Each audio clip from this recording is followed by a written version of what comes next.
Tonight, a rip-off alert about dietary supplements, why they should be taken only with a healthy dose of skepticism and caution. Pressure builds on President Bush to get the economy moving, but these folks may be in the driver's seat. A message from the grave, the video left behind by a gunman who went on a killing rampage. And Eye on America investigates danger in the air. Hot dog military pilots in civilian airspace.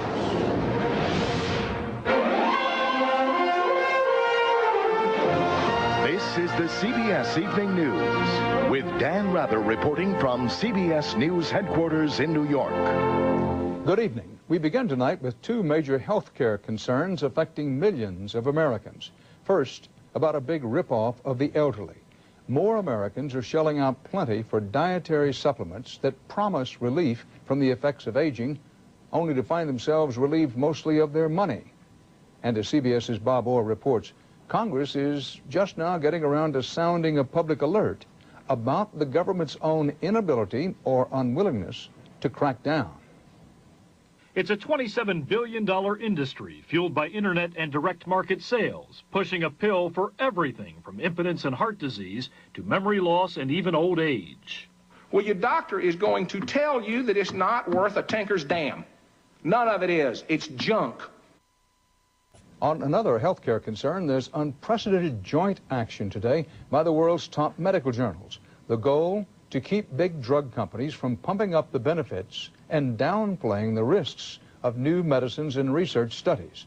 CBS's Cheryl Atkinson first exposed this medical ethics problem in an Eye on America investigation on this broadcast. Tonight, the follow-up on a big ounce of prevention by medical journals. The unusual joint editorial was prompted in part by what happened to AIDS researcher Dr. James Kahn. As we reported earlier this year, when Dr. Kahn's study showed an AIDS drug didn't work, the drug maker, which paid for the study, tried to keep Dr. Kahn from publishing the negative results, then sued him for $7 million when he did. We were really flabbergasted by this kind of response, and I've never seen anything like this. Today's editorial warns pharmaceutical companies have too much influence over drug studies, leading critics to say some drugs might not be as safe or as good as the published research claims. And that line between the author's independent conclusions and the company's conclusions has been blurred. Critics allege drug companies tried to bury the risks of highly touted drugs like fen-phen for weight loss and Resolin for diabetes, drugs that were later pulled from the market for safety reasons. The journals say the problem is there's now so much competition among researchers for pharmaceutical grants, drug companies can virtually dictate the terms of the studies. Terms that are not always in the best interests of patients or science, and the results may be buried rather than published if they are unfavorable. Coincidentally, the drug company suing Dr. Kahn for publishing that negative article today dropped its $7 million case against him. To address the problem, the journals are tightening their ethics requirements. One reason they're so concerned is because their own credibility is at risk if they inadvertently publish studies that were improperly influenced by drug companies. The pharmaceutical industry responded to the harsh criticism by simply saying it supports the new journal policies. Dan? Cheryl Atkinson reporting live from Washington. The Wall Street slideshow took an intermission today. The Dow ended about where it began. The Nasdaq managed a small gain. This followed a nosedive in Japan, where stocks there fell to a 17-year low. Some of the world's top bankers and economists, including President Bush's top economic advisor, all predicted today the U.S. economy will avoid an outright recession. CBS's Jim Axelrod reports that will depend a lot on you, the consumers. It's perfect for an economy that's gone flat. Tire maker Michelin is letting some air out of its operation, slashing 2,000 jobs, 7% of its workforce. Look, here's the important thing. The economy is, at best, extremely sluggish. Which is why the phone company Quest will cut 4,000 jobs, and why Seattle, once brightened by the tech boom glow, has gone gloomy again. City government now has a hiring freeze. Now the sun is behind the clouds, and we need to tighten our belts. While the downturn drumbeat has been sounding for a while now, many consumers had put their fingers in their ears and kept on spending. But the news of layoffs is now too loud to ignore, says J.P. Morgan's John Lipsky. Current growth of household spending is increasing at about half the pace that we saw between 1998 and 2000. My lease was costing me, say, $340. I am now looking to reduce that. Take car shopper Nancy DeMace. Her portfolio's shot, her confidence is history, and her convertible's about to join them. She's got to find something cheaper. At one point, I could have taken money out of the stock market to put it down on the car. But being that our portfolio has gone down to nothing, I can't do that. With consumer spending driving about 2/3 of the economy, teetering confidence levels like that may determine the kind of economic ride we'll all soon take. It's right at the cusp, and if it declined further from its current level, we could see an overall recession. The hopeful signs are out there. Factories report once overstocked inventories are now depleted, so production should pick up again. But clearly that won't mean a thing if no one's out there buying what the manufacturers are selling. Dan? Jim Hasselrod, thanks. Coming up next here on the CBS Evening News, an Eye on America investigation. Are some hotshot military pilots putting civilians in harm's way? Millions of Americans thrill to the performance of military acrobatic teams at sporting events and air shows every year. But flying supersonic jet planes in civilian airspace can be risky. And as David Martin reports in Part 1 of an Eye on America investigation, accidents aren't always just a matter of bad luck. And this is something special. It was supposed to be a straight and level flyover at a Navy football game. Look out. But the F-18 has to make a hard right turn to avoid a small plane near the stadium. 28,000 people below. One of them said he could feel the heat of the afterburners as the pilot went to full throttle. A subsequent investigation faulted the pilot for even attempting the flyover with a small plane in the area and said trying to please a crowd has potential for tremendous conflict.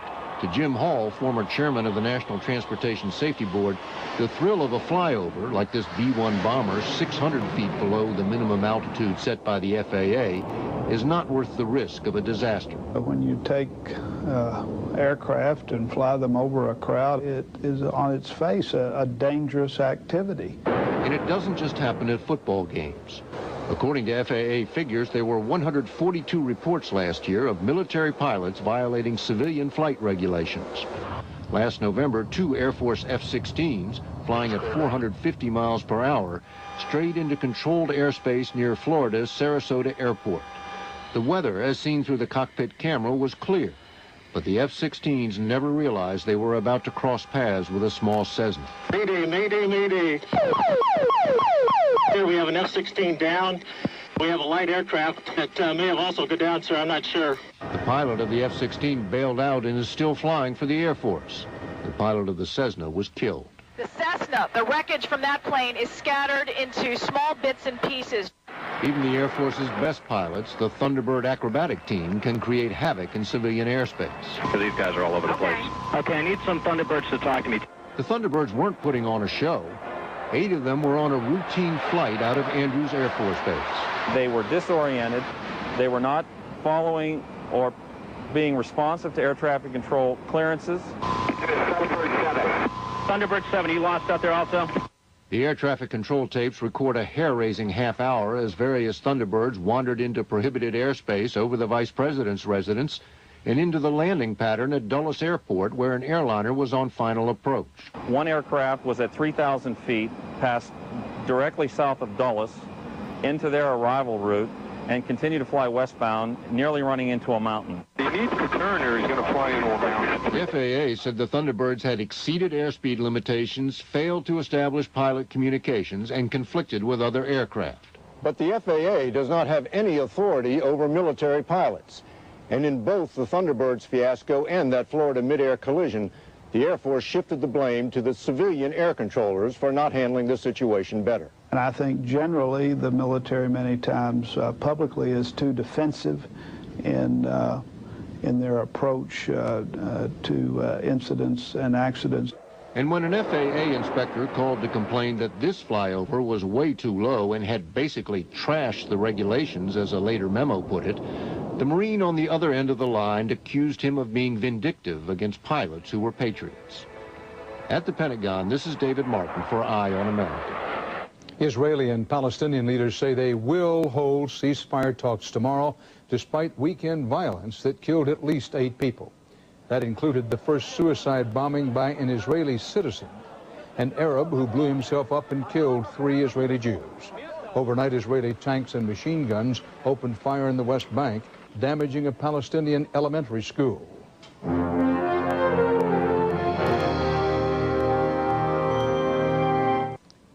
There's a new study out tonight about the sexual exploitation of young people.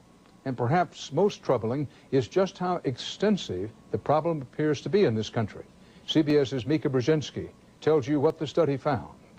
Because she's just 14. At age 14, LaTanya was the perfect recruit. That's what tricks go for. They like the girls that are young and fresh, and they don't want a girl that is old and looks like she's almost run down. A man on a chat line lured her into prostitution. Being that young, I'm really like, you're really manipulated and you can get intimidated, so sometimes it's hard for you to say no, even though you want to say no. But LaTanya's is far from an isolated case. A new study finds she's just one of 300 to 400,000 children in the U.S. exploited by the commercial sex industry. That's 1 in 200 kids, victims of prostitution, pornography, and molestation.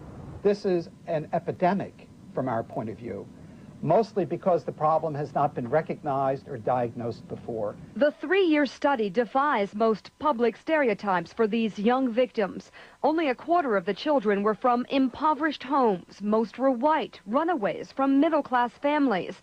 As many boys as girls become victims, but the study found boys got less attention from both law enforcement and social services. It doesn't surprise us in the least. In fact, it's what we expect. There's probably more. District Attorney Janine Pirro points directly to the internet, where pimps and pushers can anonymously recruit and only sometimes get caught. We can literally go on the internet online in an undercover capacity as a 14-year-old and have someone attempt to meet us for the purpose of having sex within a 2-hour period. The authors made several recommendations, including an expanded federal commitment to the investigation of internet child pornography. They also called for tougher penalties that focus on exploiters rather than children. And finally, they point out there is no federal agency specifically focused on sexually exploited children. Dan. Mika Brzezinski, thanks. Well, on a more encouraging note, the government reports today that overall Americans are in better health now than 25 years ago. Factors include fewer smokers and more aggressive treatment of high blood pressure and cholesterol. In Health News Overseas tonight, the first suspected spread of mad cow disease to livestock in Asia. It now appears 1 cow at a cattle ranch in Japan may have been infected, and officials there say the most likely cause is imported animal feed tainted with mad cow. In our evening news end notes, a lucky break for the resort island of Bermuda. It took only a glancing blow and some heavy rain from Hurricane Erin. The storm is now expected to weaken and dissipate as it moves over cold North Atlantic waters. In China, it's not exactly the great train robbery, but daring thieves have come up with a way to steal coal from moving trains. In recent months, using giant bamboo rakes, they swept hundreds of tons of coal from passing Chinese coal cars. And in Houston, 41-year-old Kevin Funchess is out of the hospital after spending 3 days trapped in a sewer. He fell into the storm drain Wednesday night and found himself wedged tight. He finally managed to reach his cell phone Saturday, called 911, and firefighters pulled him out. And you think you had a bad day. That's part of our world tonight. Dan Rather reporting. Thank you for joining us. We'll meet you right here tomorrow for the CBS Evening News. Good night. For news 24 hours a day, CBS.com on the internet and on our interactive partner, America Online, at keyword CBS News.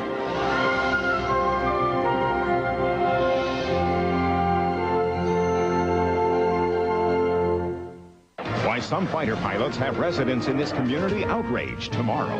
Experience CBS News.